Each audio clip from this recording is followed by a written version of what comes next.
4 para internal.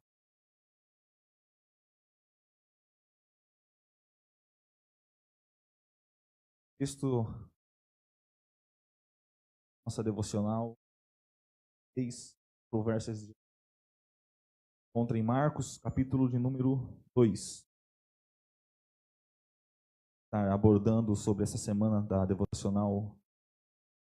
Não anda-se conforme pensamento escriba, conforme o pensamento fariseu, mas que anda segundo agrada ao Pai. Marcos, capítulo de número 2. Nós estaremos meditando nessa noite, expondo, fazendo uma exposição sobre o Cristo que perdoa, o Cristo que sara, cura doentes, cura a enfermidade da nossa alma. Quem não pegou o devocional, faça um gesto com sua mão que a Sildane está passando, entregando o devocional. Você não pegou o seu devocional, só levantar a mão que a irmã Sildane está passando. Marcos, capítulo de número 2. Marcos 2, iremos ler do verso 1 ao verso 12. Vamos fazer a leitura?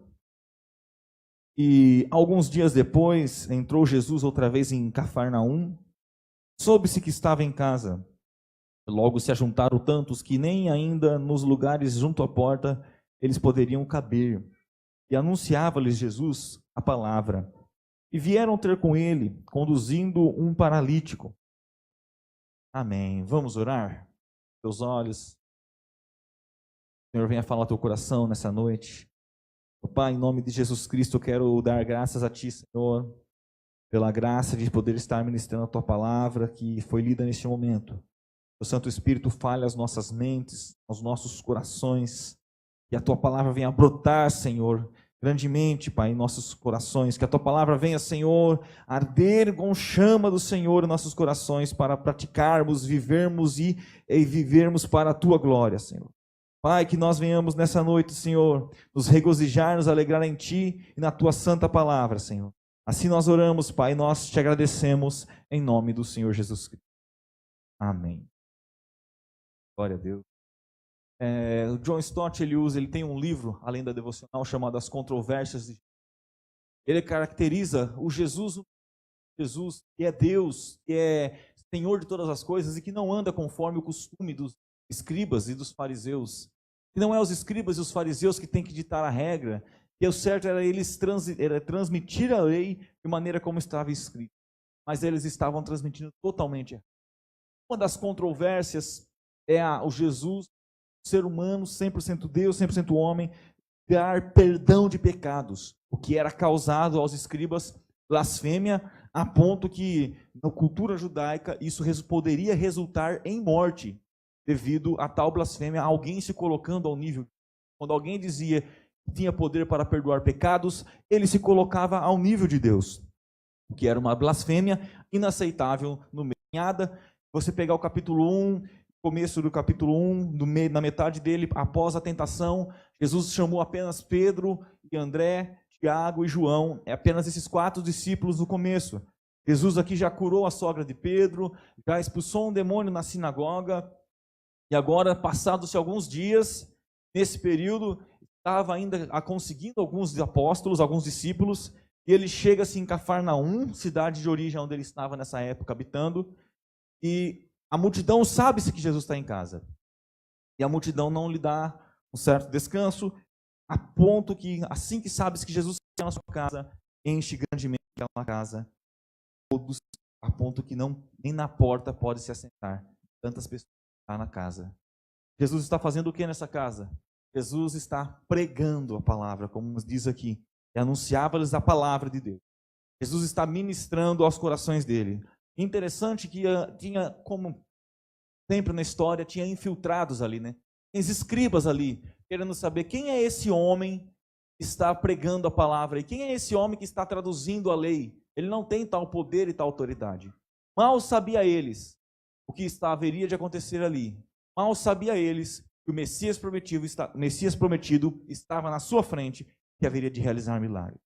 Eu quero meditar com a igreja nessa noite o Jesus que perdoa pecado. Não somente nos dá uma vida social, relacional melhor, não somente nos faz pensar melhor, raciocinar melhor, se relacionar melhor, mas um Jesus que perdoa. Nós vemos o primeiro ponto, Jesus mostrando quem ele é.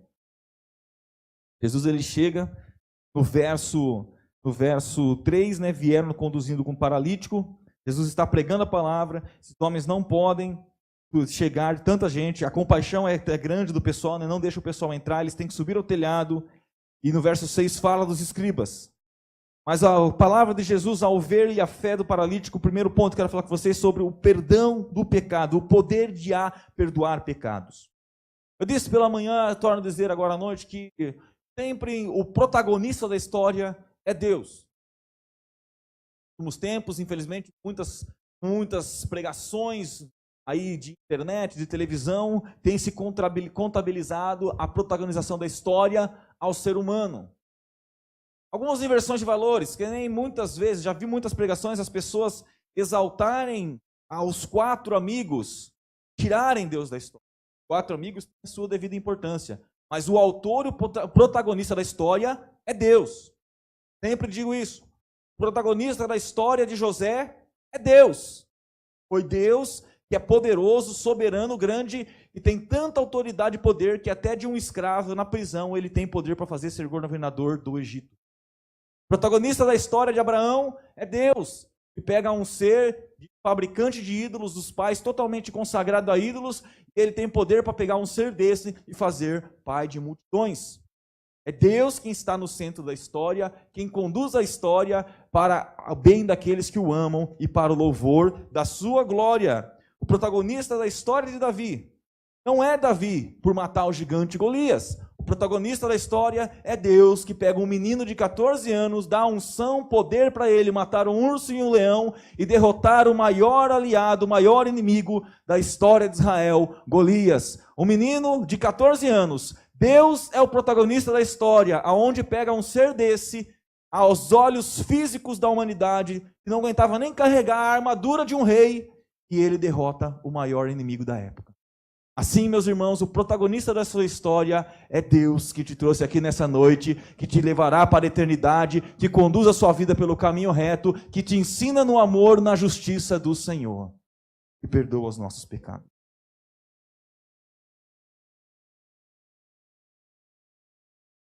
Jesus, verso 5, vendo-lhes a fé, disse ao paralítico: filho, perdoados estão os teus pecados. Novamente aqui a fé, esse paralítico ele não tinha fé apenas na sua cura. O termo fé aqui é pistes, significa que o testemunho daquele que está se dizendo é verdadeiro e digno de se seguir. Ou seja, todas as pessoas que foram curadas por Jesus, quando Jesus fala, a tua fé te salvou, vai, a tua fé te salvou, era uma fé que vinha originalmente do Pai, que é um dom de Deus, conforme Efésios nos fala que a fé é dom de Deus, dada por nós. E aqui a fé é o seguinte, ele não tinha fé apenas para a cura física, ele tinha fé que aquilo que Jesus falava, quem ele era, é verdade, verídico, realmente ele é. Então ele tinha fé que Jesus não podia curar, mas que Jesus era o Deus prometido, o Messias que viria resgatar o povo. Essa era a fé do paralítico, essa era a fé de todas as pessoas enfermas que se achegaram a Jesus, a qual ele fala: perdoados estão os teus pecados. Por quê? Eles têm fé que a palavra que Jesus fala é verdadeira. E Jesus chega pregoando que ele é aquele que haveria de vir, que o reino dos céus é chegado. Ou seja, o tempo de escravidão do pecado é liberto, porque o Rei da Glória veio até nós para perdoar os nossos pecados. Então Jesus fala: perdoados estão os teus pecados, mas está ali a classe dos escribas e começam a se arrazoar entre si. E Jesus, conhecendo-se o coração deles, não precisou nem eles falar, já sabiam que eles estavam se arrazoando. Já sabia que ele estava falando, e fala: quem tem poder para perdoar pecados senão Deus? Esse homem está blasfemando. E nesse ponto, o perdoar pecados, os escribas estão certos. Quem pode perdoar pecados senão Deus? O sacerdote não tinha poder de perdoar pecados. Mente Deus.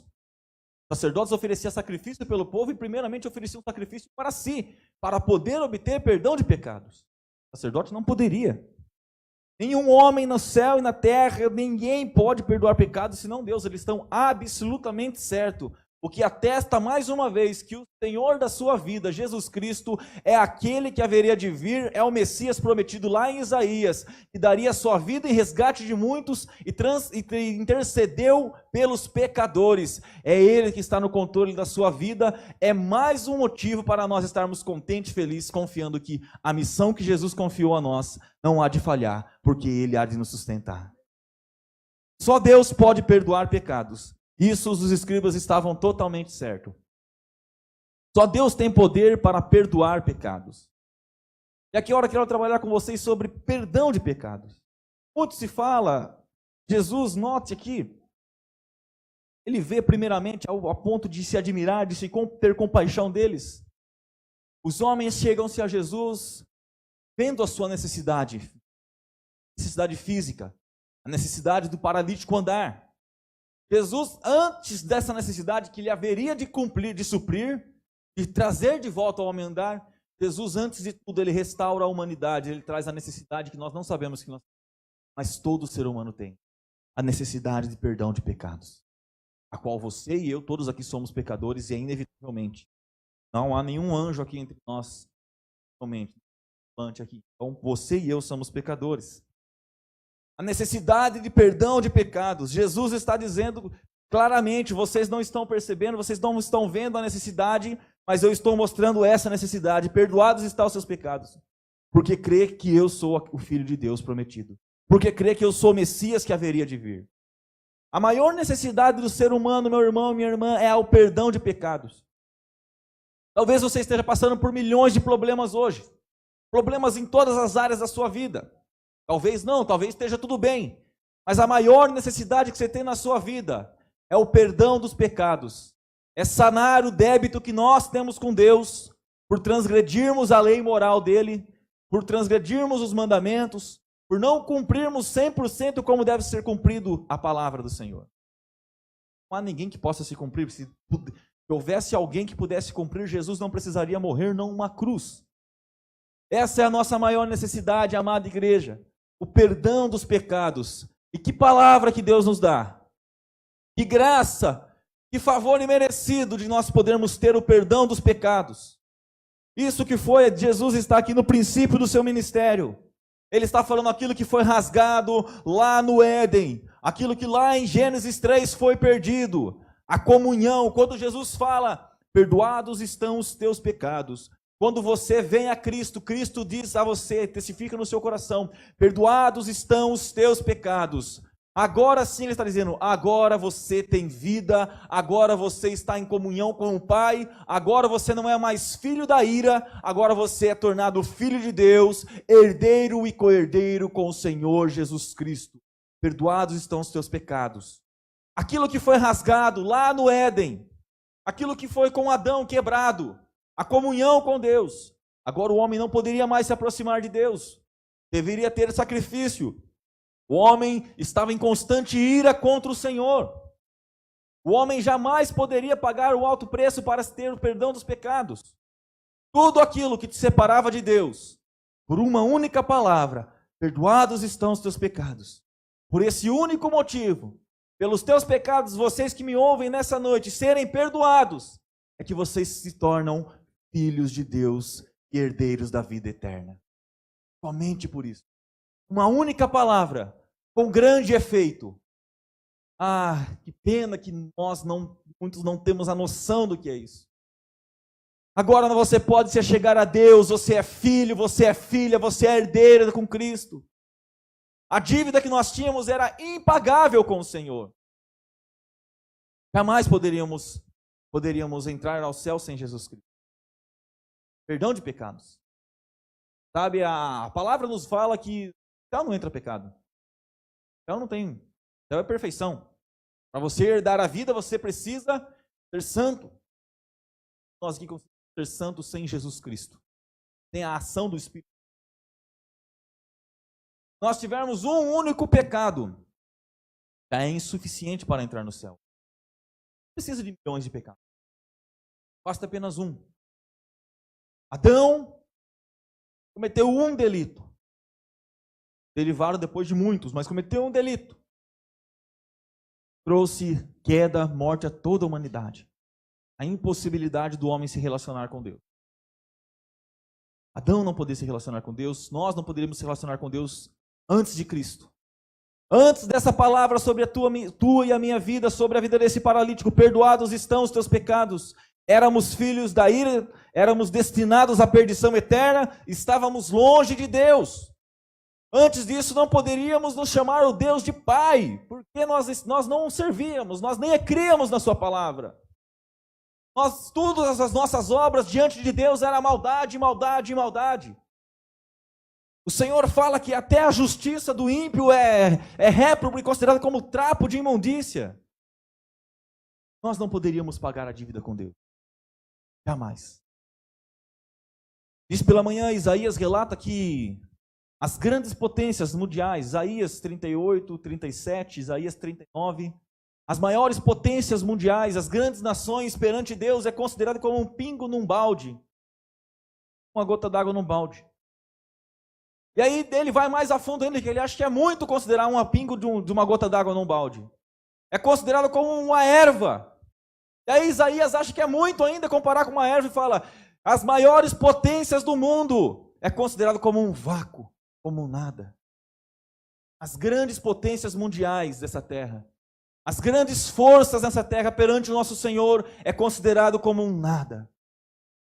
Quais são as maiores potências que temos hoje? Vamos for em quesito de guerra, Estados Unidos, Rússia, China. Com muitos líderes e no passado também muitos ditadores, ostentando poderio de fogo, ostentando guerra, ostentando exército. Perante o nosso Deus é considerado como um nada, como um vácuo. Imagine você, imagine eu. O que seríamos considerados se fôssemos filhos da ira? Homens que batem no peito e falam, Deus tem que se sujeitar a mim. Homens que batem no peito e falam, eu não preciso de Cristo para a salvação. Homens que uma vida inteira negam ao Senhor com as suas atitudes e suas obras. Se as grandes nações não são nada perante Deus, se os anjos perfeitos, conforme Isaías 6, se curvam diante de Deus, imagine o ser humano diante de tão grande majestade. Com certeza não poderíamos pagar o preço. Você tem poder para barganhar com o Senhor? Você tem poder para competir com Deus, chegar diante de Deus e falar, eu vou entrar aí porque eu mereço? Já falei com pessoas acerca de Cristo há muito tempo. A pessoa falava assim, eu não quero saber de religião, não quero saber de Bíblia, mas eu só sei que eu vou entrar no céu. No céu eu vou entrar, não entro, nem que tiver que brigar. Nós somos como uma erva. Nossa afabilidade é tanta. Você e eu, nós não estamos no controle do dia de amanhã. Não sabemos o que vai acontecer amanhã. Que dirá querer brigar com Deus? Não há o que podemos fazer. Então, estaríamos perdidos, estaríamos em trevas, estaríamos totalmente condenados, se não houvesse o Salvador. Por isso, irmãos, essa palavra, perdoados estão os teus pecados, é a melhor palavra que você pode ouvir na sua vida. É falar, o seu débito, a sua dívida, aquilo que você não poderia pagar com o Senhor, foi riscado e encravado na cruz do Calvário. Agora você tem vida, agora você pode viver eternamente com Deus. Deus preparou para você a eternidade. Deus não te destinou para a perdição eterna. Deus te destinou para estar a eternidade com Ele. Por isso, Cristo Jesus perdoa os nossos pecados para termos uma vida com Ele.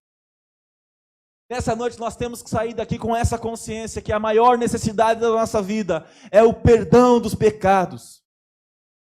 Ainda que o que nós clamamos, talvez o milagre que nós pedimos a Deus não aconteça, o maior milagre já aconteceu na sua vida. Você é uma nova criatura em Cristo, você é alguém restaurado, lavado e remido pelo sangue de Cristo, e nenhuma condenação tem contra você, porque o autor da vida te libertou. Não há mais condenação, conforme diz Romanos 8:1. Eu falo para nós aqui, todos nós crendo ser cristãos. Talvez se você que me ouve hoje não é cristão, é a grande oportunidade de abraçar a fé em Cristo e crer que os teus pecados estão perdoados, que a sua dívida com Deus está paga e não há mais nenhuma condenação contra você, não há mais acusação do inimigo contra a sua alma, porque Jesus Cristo morreu em seu lugar para perdoar pecados. Ele restaurou. Colossenses 3 diz que ele rasgou a cédula que era contra nós, a cédula da morte, a cédula que era de acusação contra nós, que nos condenava, toda a acusação do maligno, todas as nossas dívidas, todos os delitos que nós cometemos, estava naquela cédula e naquela cruz, e triunfou sobre ela para a glória de Deus. Você foi chamado para a glória de Deus. Você não foi chamado para viver uma vida de pecado. Você não foi chamado para viver uma vida longe de Deus. Por isso Cristo Jesus morreu por você. Por isso Ele te trouxe aqui nessa noite. Porque você vive para a glória de Deus. Você não vive para si próprio. Mas aqui temos um embate. Homem, só Deus pode perdoar pecado. Agora Cristo irá provar para eles, mediante a própria palavra deles, Ele ser o Deus prometido. Ele ser o Messias, aquele que haveria de vir, que nasceria de uma virgem, e seu nome seria maravilhoso, conselheiro, Deus forte, o príncipe da paz, o salvador do mundo. Ele chega e fala, olha, o que é mais fácil dizer para o paralítico? Perdoados estão os teus pecados? Ou levanta-te, toma o teu leito e anda? Na nossa cultura, no Brasil, seria muito mais fácil falar. Dá um jeito de tudo. Lorota, só fala, mais fácil falar, perdoados estão os teus pecados. Pode os 4 amigos, pega, leva ele, está perdoado o pecado. Nossa cultura seria simples. Lógico que é mais fácil perdoar o teu pecado. O brasileiro não tem acesso à cultura, judaica, não sabia disso. Não sabia que é blasfêmia. Mas para os judeus, eles estavam aqui num grande dilema. Se algum homem ousasse dizer para o outro, perdoados estão os teus pecados, era digno de morte, era apedrejado. Se algum homem falasse para o paralítico, toma teu leito, levanta e anda, e o paralítico não levantasse e andasse, também seria apedrejado por ser um falso profeta. Grande dilema Jesus propôs para eles agora. E agora? O que é mais fácil? Responda, ó escribas. Nosso Senhor Jesus, sempre muito sábio, Ele sempre coloca os escribas na parede, né? Responda, por favor, fale. O que é mais fácil?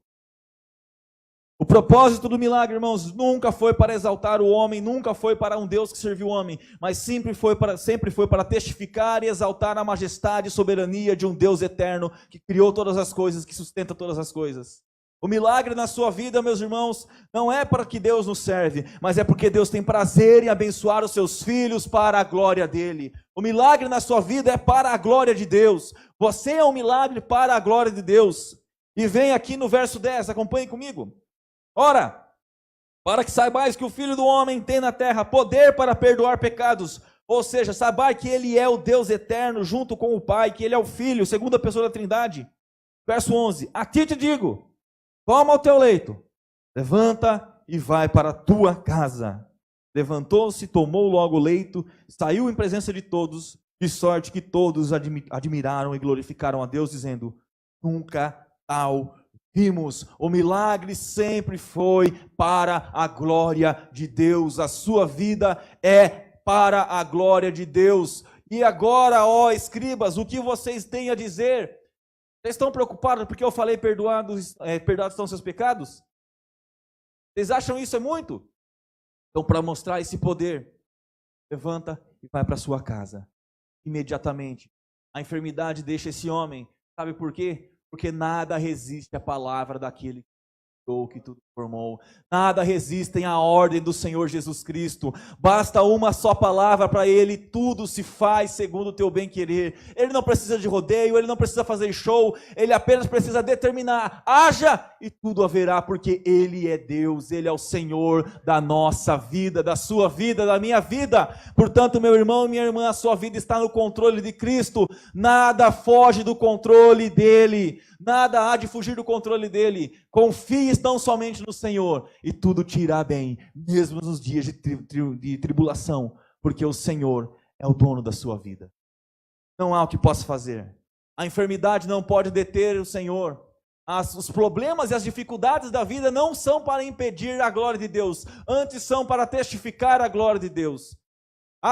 Irmãos, as grandes dificuldades que nós enfrentamos, não podemos olhar como obstáculos na vida, mas temos que ver ela como muitas vezes o Senhor querendo ser glorificado através das dificuldades que nós temos na nossa vida. Talvez você esteja pedindo um milagre para o Senhor que não irá acontecer.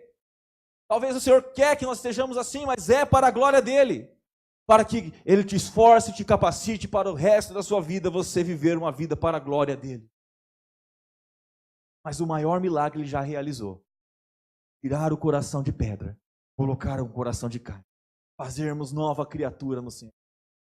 O maior milagre que Deus pode realizar, pode fazer, Ele já fez na sua e na minha vida. Você tem uma vida, uma passagem eterna com Ele.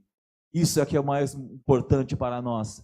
Pode passar os céus, pode passar a terra, pode passar tudo, mas a palavra do Senhor jamais vai passar. Brevemente nós estaremos com Ele, porque aquele que foi, subiu aos céus, está sentado ao trono de Deus Pai, há de se levantar do trono um dia, para buscar você e eu, e juntos cantaremos a Ele por tudo que Ele tem feito em nossas vidas. O milagre na sua vida é para a glória de Deus. Você não pode parar de caminhar nas tribulações da vida. As tempestades da vida não são para nos fazer desistir, antes são para nos encorajar a viver uma vida para a glória de Deus, mostrando ao mundo que com o Senhor Jesus Cristo não há vendaval, não há tempestade, não há nada que pare a obra que Ele tem para se realizar. Essa é a diferença. Estar em Cristo não é prometido vida fácil, não é prometido vida sem problemas. Estar em Cristo não é isso.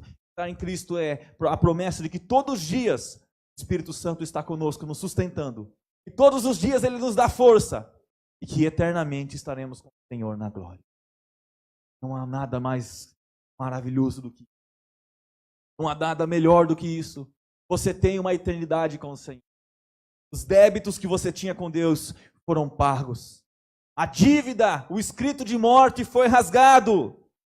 Você agora tem vida. Você agora vive, porque Ele decidiu te amar. Louvado seja Deus por isso. Notamos aqui, o protagonista sempre é Deus.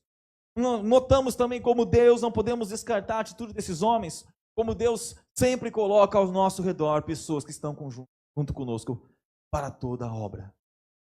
Caminhe com irmãos na fé que te faz crescer. Caminhe com pessoas que não te deixem na beira do caminho quando tem dificuldade.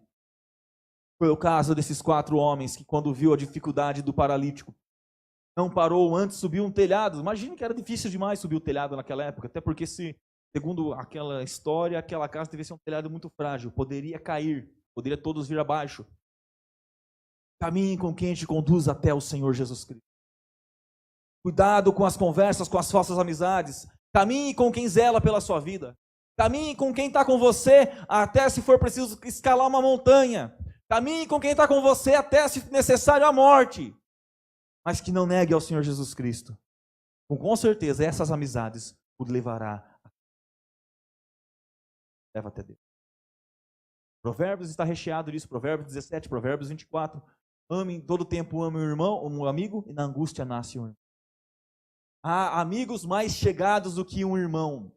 Ame, caminhe com pessoas que te faz crescer. Ame, seja amado, você será retribuído. Mas não pare, não perca a visão, o bom propósito que Deus colocou no seu coração. Aquilo que está designado, determinado por Deus no seu coração. Não deixe parar. Por isso, irmãos, nós vemos aqui a necessidade. Paulo vai explanar isso mais nas suas cartas. Comunhão, a necessidade de um ajudar o outro, um caminhar com o outro. Ninguém faz nada sozinho nessa terra. Você precisa do seu irmão. Caminhe. Assim como Cristo perdoou, libere o perdão. Não ande amargurado na vida. Não ande angustiado na vida por causa de picuinhas numa terra tão passageira. Você tem uma eternidade destinada com o Senhor. Não deixe um breve momento tirar a tua paz, tirar a tua bênção. Viva em comunhão, porque a palavra fala que isso é bom e agradável. Não deixe a multidão parar o propósito que Deus tem colocado em vosso coração. Não deixe que os muitos desafios da vida desanime a sua caminhada com Deus, porque nada pode parar o plano de Deus na sua vida. Você precisa acreditar nisso. Você precisa ter a fé daquele paralítico. Saiu dali glorificando a Deus. A palavra é: nunca tal vimos. O Senhor está novamente se relacionando com o homem. Nossa, o significado disso é tremendo. Quando esses relatos, essas palavras, fica muito claro no original, nunca tal vimos, os homens novamente estão dizendo, novamente, Deus está se relacionando com o homem. Verdadeiramente, Deus veio até nós, não nos esqueceu. Deus está resgatando aquilo que foi perdido. É essa a missão de Cristo na tua e na minha vida, desde o princípio. Deus buscando a reconciliação. Nunca ouvimos alguém que possa fazer tal coisa. Novamente, a palavra seria: o Senhor está no meio de nós, restaurando todas as coisas, salvando, curando e perdoando pecados. Nunca ouvimos. Significa, de novo, Deus está novamente se relacionando com o homem. Os escribas ficavam só na letra. Os escribas interpretavam, mas não conseguiam aplicar e nem viver. Cristo, além de interpretar, viver, cumprir, ele traz novamente Deus em relacionamento com Cristo veio. Cristo veio te restaurar com o Pai, te dar vida.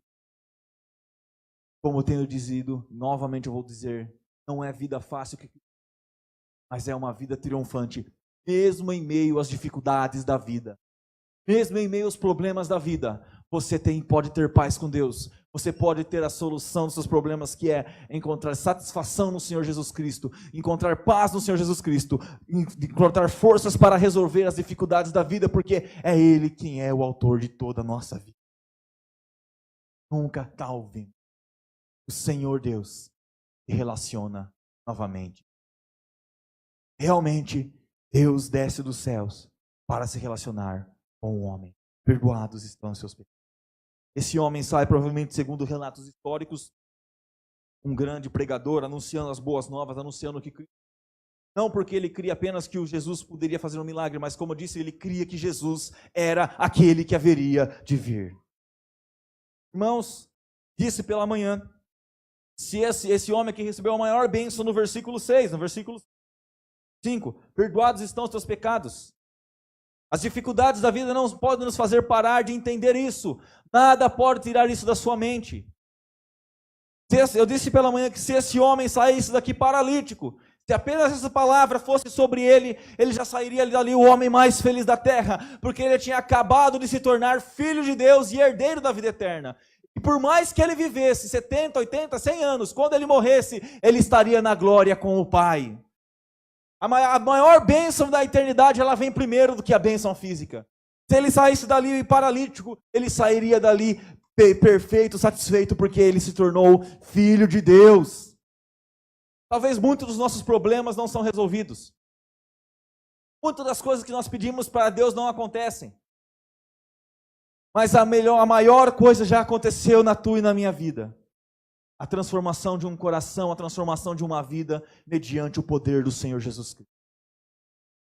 Talvez iremos morrer sem acontecer algo que nós tanto pedimos para Deus. Mas o mais importante é que quando fecharmos os olhos, nós nos encontraremos face a face com o autor da vida. Nós, a igreja de Cristo, não pode perder essa esperança. Nós não podemos ficar presos apenas ao materialismo, e graças a Deus, porque nós aqui na igreja nunca ficamos presos a isso. Precisamos sempre estar atentos, que a maior promessa de Deus para tu e para a minha vida é a eternidade. A maior promessa que Deus tem para você é uma vida eterna. E lá, sem dor, sem sofrimento, sem choro, lá é paz, alegria, a harmonia e comunhão para a glória de Deus. A dor que nós sentimos aqui não sentiremos mais lá. O que te machuca aqui não te machucará mais lá. O que te oprime, te ofende aqui, não te ofenderá mais lá, porque lá estaremos na presença do Senhor eternamente. As tribulações da vida, não pense você que Deus não está vendo o que está acontecendo.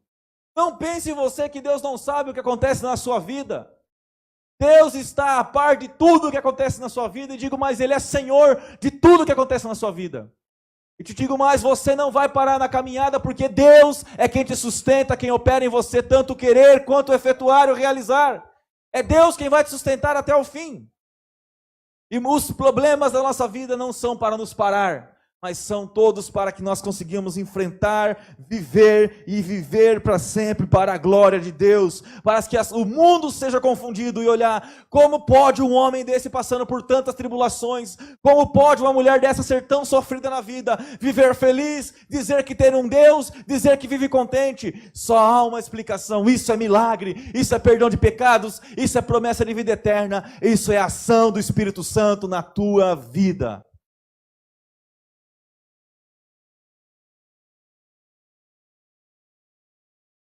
Os problemas, irmãos e irmãs, não podem nos fazer parar, porque nada pode parar aquele que tudo pode, aquele que tudo criou para o louvor da sua glória. A imagem do Deus invisível, conforme Colossenses 1,15, aquele que tem a soberania nas tuas mãos, aquele que exerce o domínio, Jesus Cristo, Ele é o Senhor da sua vida. Você que crê na mensagem do Evangelho, é Jesus quem está no controle da sua vida. E digo mais: ainda que você esteja passando por grandes tribulações, grandes problemas, não deixe de clamar, porque Ele sim pode operar milagre na sua vida, se for da vontade dEle. Ele sim pode mudar a sua história, se for da vontade dEle. Mas a questão é que se Ele não mudar, Ele vai te sustentar até o fim dessa vida. E por mais que nós vivamos 100 anos, a eternidade é incontável. É milhões, milhões, milhões e milhões e milhões e milhões de anos. É isso que Deus tem preparado para você. Uma eternidade sem fim, de paz, alegria, comunhão e louvor para a glória de Deus. A paz que você mais pode buscar, talvez nunca encontrou, ou o dia que você esteve mais feliz da sua vida, multiplica isso por milhões de vezes, é o que nós iremos viver na eternidade. Qual foi o dia que você esteve mais feliz na sua vida? Multiplica por milhões de vezes. Deus tem para nós na eternidade. O dia mais feliz da sua vida. Não vai haver mais espinho na carne. Não haverá mais dor. Não vai mais haver confrontos, brigas, rinchas, tantas outras coisas. Não haverá mais a presença do maligno, porque ele estará no mar de fogo e enxofre. Não haverá mais a possibilidade de pecar eternamente sem pecado, porque o pecado foi exterminado junto com o mar de fogo e enxofre. É isso. Tudo isso vem de uma palavra: perdoados estão os teus pecados, aí. Você que talvez que vem aqui nunca ouviu a mensagem do Evangelho, você que ouve essa mensagem pela primeira vez, seus pecados podem ser perdoados nessa noite. Nesse exato momento, se você creu na mensagem, os teus pecados são perdoados e você agora tem um Pai que cuida de você. Você não mais caminha sozinho na vida, pois a ação do Espírito Santo é real na sua vida. Se você crê nessa mensagem, Deus está como Senhor sobre a tua vida. E nós, igrejas que cremos na mensagem, Deus está neste momento nos fortalecendo, nos preparando para a batalha, nos ensinando que, mesmo que as circunstâncias não sejam favoráveis aos nossos olhos humanos, Deus está no controle de tudo. Nós temos o perdão do pecado, o maior milagre aconteceu, e não importa o que aconteça, é Ele quem é o Senhor, é Ele quem cuida de ti, é Deus quem está no controle da sua vida. Portanto, não vale a pena andar longe de Deus, não vale a pena andar em rebeldia, porque você viu o significado de uma só palavra: perdoados estão os teus pecados. Que grande significado. Uma única palavrinha dessa. E no dia do juízo final, essa palavra, o único acesso que nós teremos é a condenação eterna. Nós precisamos do perdão. A cura física foi sim para testificar a glória de Deus, testificar que Jesus tinha autoridade para perdoar pecados. Para que ele tem autoridade? Para perdoar pecados. Ou seja, Ele era o Deus vivo que se encarnou, morreu por nós para nos dar uma eterna vida. Cristo Jesus é o Senhor sobre a sua casa, e essa bênção é sobre a sua família, para vós, para os vossos filhos, para toda a sua geração que crê no Senhor Jesus Cristo.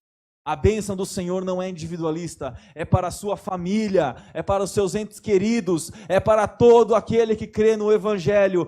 Deus tem as mais ricas bênçãos do céu para a sua igreja. Tudo porque perdoado foram os nossos pecados. O maior milagre é esse: perdoado foram os nossos pecados. Agora você pode chamar Deus de Pai. Agora você tem um Pai que cuida de você. Agora você novamente se tornou filho de Deus, e assim herdeiro de tudo que é dele. Em breve estaremos com ele. Então, irmãos, não desmoreça na fé. Não deixe essa palavra morrer. Que ela esteja viva no seu coração. Você tem os seus pecados perdoados em Cristo Jesus. Esse é o maior milagre que Deus fez na sua vida. Tirou o coração de pedra, colocou um coração de carne, abriu a sua visão. Fez entender quão pecadores nós éramos, como nós precisamos de Cristo. Estão perdoados os vossos pecados para a glória. Deus abençoe. Jesus. Quero orar por você. Se coloque de pé.